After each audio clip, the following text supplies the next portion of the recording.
Hey, Willowbrook. Pastor Jared. I'm one of the pastors at the Madison campus. Thanks for joining in for another daily Devo.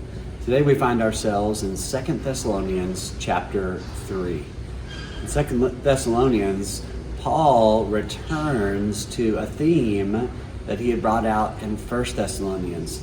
And that was that this particular church was a really strong church, but they were struggling with what to do with work.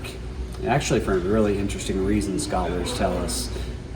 These believers had heard about Jesus coming back, and they were so bought in, they believed it so much that many of them had stopped working because they thought Jesus' return was going to be imminent.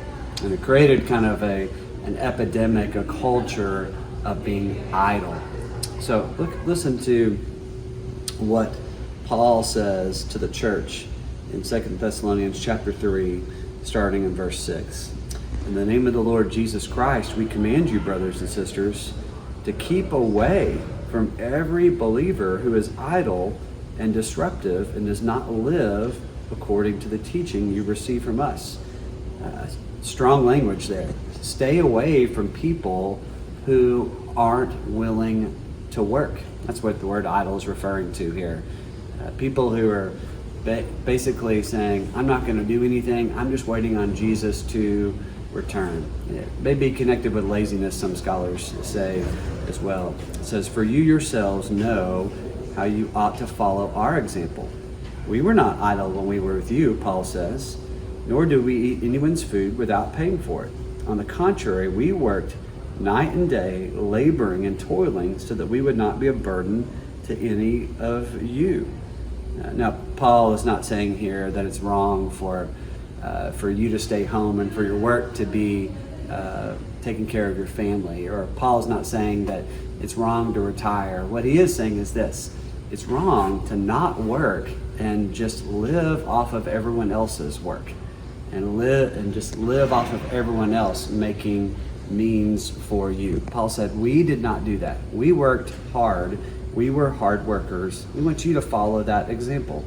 He says, we did this not because we do not have a right to such help, but in order to offer ourselves as a model for you to imitate. Paul says, I worked hard. What did Paul do? Do you know? He was a tent maker. That's right.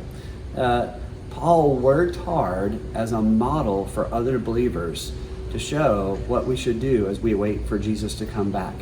Yes, we should have a spiritual anticipation, and we should rest in that. That should bring us comfort, but not comfort to the level where we say to ourselves, I don't have to do anything. No, Paul says, get to work.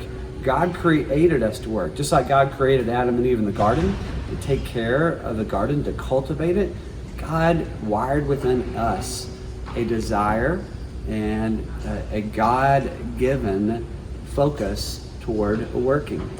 Paul continues and he says, for even when we were with you, we gave you this rule: the one who is unwilling to work shall not eat. He said, we've heard that some of you are idle and disruptive. They are not busy, they are busybodies. You've heard that phrase. Did you know that phrase came from the Bible? It's one of the most common interpretations of this verse here. The scholars tell us this, that basically these people, they were busybodies in the sense that they were involved in everyone else's business, but they weren't taking care of their own business in the sense of work. So what are we to take away from a passage like this?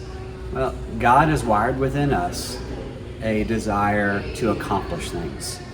And He's wired within us a sense of responsibility that we work to provide. And we work so that we can also be generous to others.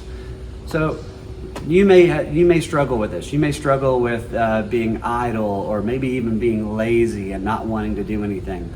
The Bible calls us to work and be hard workers. You may be a person, on the other hand, that struggles with being addicted to overworking. You may need to be careful that you're keeping Jesus first and not worshiping your work. But the Bible is really clear. Work is part of God's design for us. Be a hard worker and honor the Lord as you are doing it. Hope you have a great day, Willowbrook.